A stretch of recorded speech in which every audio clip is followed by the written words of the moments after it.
5 hari menjelang puasa Ramadan, harga bahan kebutuhan pokok terus merangkak naik. Bukan hanya harga beras kualitas premium, harga pangan lain juga mengikuti. Misalnya saja harga cabai merah yang berada di atas Rp60.000 per kilogram.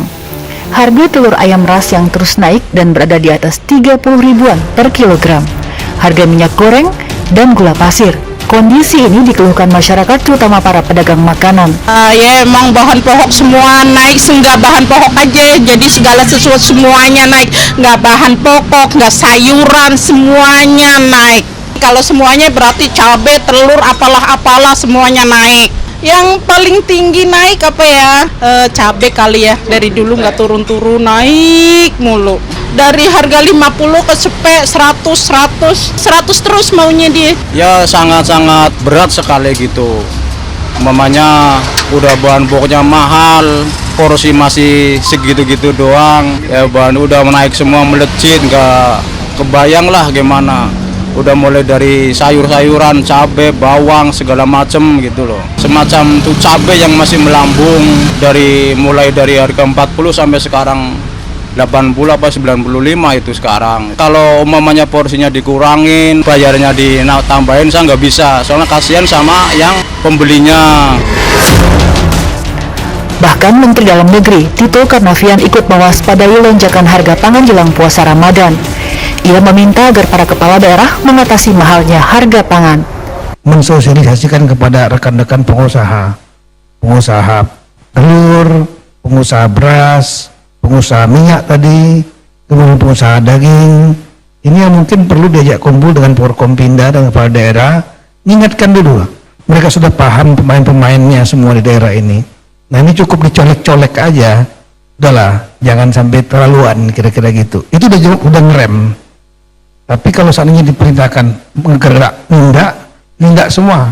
Begitu nindak semua, kemudian yang terjadi tadi barangnya malah distribusinya tertahan. Karena tertahan, barang langka, harganya malah naik. Jadi overreaktif malah membuat inflasi. Mahalnya harga pangan bukan hanya jadi beban masyarakat yang daya belinya belum pulih, namun lonjakan inflasi juga bisa mengganggu perekonomian.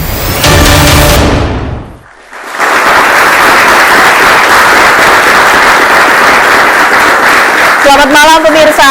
Selamat malam pemirsa, dan menyaksikan Indonesia Business Forum. Informasi yang Anda saksikan tadi di awal, ibarat sebuah pantun burung dara terbang tinggi, seperti harga pangan akhir-akhir ini pemirsa. Tapi jangan cakep, sedih hati ini pemirsa. Bahkan ada pertanyaan ya, bisa nggak sih sebenarnya kalau bulan puasa harga-harga nggak tinggi? Apa ya jawabannya? Gak bisa pemirsa, karena ini 5 hari sebelum puasa ini harga sih kalau saya pantau ke pasar kemarin pemirsa, wah udah mahal, bawa uang 100.000, belanjaannya ringan pemirsa. Itu akan saya bahas di Indonesia Business Forum malam hari ini. Di studio Indonesia Business Forum ini sudah hadir 2 narasumber saya, yakni Mas Abdullah Mansuri yang merupakan Ketua Umum DPP IKAPI. Selamat malam, Assalamualaikum Mas Mansuri. Dan juga Mas Ahmad Heri Firdaus, Ekonom Indef. Selamat malam Mas Heri. Jadi kalau tanya pantun burung dara terbang tinggi seperti harga pangan akhir-akhir ini, langsung saja kita akan tanyakan dengan narasumber saya yang ternyata sudah hadir di studio IBF, yakni adalah Kepala Badan Pangan Nasional Bapak Arief Prasetyo Adi. Selamat malam, Assalamualaikum Bapak, silakan Bapak. Apa kabar Bapak? Siap. Lengkap ya pemirsa narasumber saya di Indonesia Business Forum malam hari ini. Langsung saja saya tanya, saya tidak mau negatif thinking pemirsa. Langsung saja kita akan bertanya kepada yang tiap hari menangani masalah pangan. Pak, mungkin gini lah ya simpelnya. Kita bukan kali ini aja mau puasa. Kalau sampai tiap tahun problem harga naik menjelang bulan puasa, sebenarnya apa sih problem yang kali ini terjadi di lapangan? Kenapa bisa terjadi? Terima kasih Mbak Caca, Pak Mansuri, Pak Ahmad, sahabat saya. Jadi hari ini kita mau sampaikan bahwa agro input dari seluruh produk pertanian itu memang naik, dan ini bukan hanya di Indonesia ya. Kemudian apa yang dilakukan pemerintah begitu ya, kita berusaha sebaik mungkin dari mulai menyiapkan cadangan pangan ya, kemudian berkomunikasi dengan seluruh stakeholders pangan. Kemarin juga kita kumpulkan seluruh stakeholders dan kita diskusikan beberapa hal, dan memang agro input tadi memang tidak bisa dihindari. Dan harga pangan ini memang di dunia juga naik ya. Cuma komunikasi ini juga harus disampaikan kepada publik dan kita juga harus menyeimbangkan antara harga di tingkat petani juga harga di tingkat konsumen. Oke, saya sekarang langsung bertanya kepada Mas Mansuri. Benar nggak sih bahwa pemerintah ini sudah bekerja maksimal? Ini sesuatu yang tidak bisa dihindari untuk puasa kali ini atau jelang puasa kali ini, Mas Mansuri? Ya, saya pikir pemerintah pasti jawabnya akan begitu. Ini tidak bisa dihindari. Walaupun ini terjadi setiap tahun menjelang Ramadan pasti terjadi. Tapi memang begini Mbak Caca, kita menghadapi dua momen yang cukup penting yang kebutuhannya cukup besar. Yang pertama pemilu yang kita tahu bahwa banyak faktor yang membuat harga cukup tinggi. Yang kedua Ramadan dan itu berdekatan. Nah di sisi yang berbeda pemerintah tidak menyiapkan produksi yang cukup tinggi. Harusnya bisa dihitung ini berapa produksinya, walaupun memang kita harus akui ada cuaca yang cukup ekstrim di akhir tahun dan tahun ini. Tetapi paling tidak kita bisa gambarkan sebenarnya karena ini kejadian setiap tahun. Setiap tahun Pak Arief, saya, Indef tetap diundang di sini untuk bicara soal pangan menjelang dan Ramadan. Seharusnya ini jadi pelajaran penting bagi pemerintah, dalam hal ini Kementerian Pertanian, untuk memfokuskan diri pada produksi. Apa sebenarnya yang jadi kendala di lapangan? Berapa produksi konsumsi kita sesungguhnya dan bagaimana produksinya? Kalau ada hambatan cuaca bagaimana menyikapinya? Nah, kolaborasi antar pemerintah sendiri ini yang kami rasa tidak cukup maksimal sehingga kondisi ini bisa kita hadapi di lapangan. Kita tahu bahwa akhir-akhir ini beras menjadi isu yang sangat hangat dan kami menyatakan bahwa harga beras adalah harga tertinggi dan tiap hari kami ditangisi mak-mak untuk bisa mendorong agar penurunan harga. Kami juga menangisi pemerintah untuk mendorong agar proses stok yang ada dimiliki oleh pemerintah itu segera diturunkan di lapangan. Saat ini, hari ini kita tahu bahwa harga telur tinggi, harga ayam tinggi, naiknya cukup fantastis, cabai juga belum turun, bahkan akan naik lagi. Dan kita akan menghadapi beberapa fase permintaan cukup tinggi. Sampai hari ini, Mbak Caca, kami belum merasakan ada kenaikan permintaan. Sampai hari ini. Tetapi harganya sudah mulai merangkak naik. Nanti akan kami jelaskan fase-fase kenaikan menjelang Ramadan dan Ramadan. Oke, mungkin langsung dijawab saja ya biar tidak terpotong. Pak, kalau memang stok aman, ini harga sudah merangkak naik, bisa tidak dikeluarkan saja stok-stok yang ada mengendalikan harga di pasar? Khusus untuk beras, kita punya stok ya, dan itu memang dijaga di atas 1,2 juta ton. Stok itu ada di Bulog ya. Dan ini SPHP juga dijalankan terus. Sampai dengan Februari akhir ini kita juga sudah mendistribusikan 400.000 ton. Tapi memang tadi Pak Mansuri sampaikan bahwa produksi di bulan Januari dan Februari itu memang kita defisit sekitar 2,8 juta ton. Tapi bukan berarti tidak ada mitigasi, sudah ada mitigasi dan memang beras ini juga digelontorkan ya. Kemudian kalau kita bicara yang lain tadi telur begitu ya. Telur ini memang agro inputnya itu pasti pakannya lebih dari 50% itu adalah jagung pakan ya. Jagung pakan itu juga kemarin angkanya juga sekitar 89.000 ya. Jadi pada saat jagung pakan tinggi, maka 1 bulan kemudian itu ya harga telur itu memang tinggi. Nah, hari ini saya juga mau sampaikan bahwa harga jagung pakan mulai terkoreksi ya. Sama seperti padi ya. Gabah itu kemarin di atas 8.000. Hari ini ya beberapa tempat angkanya di bawah 6.000.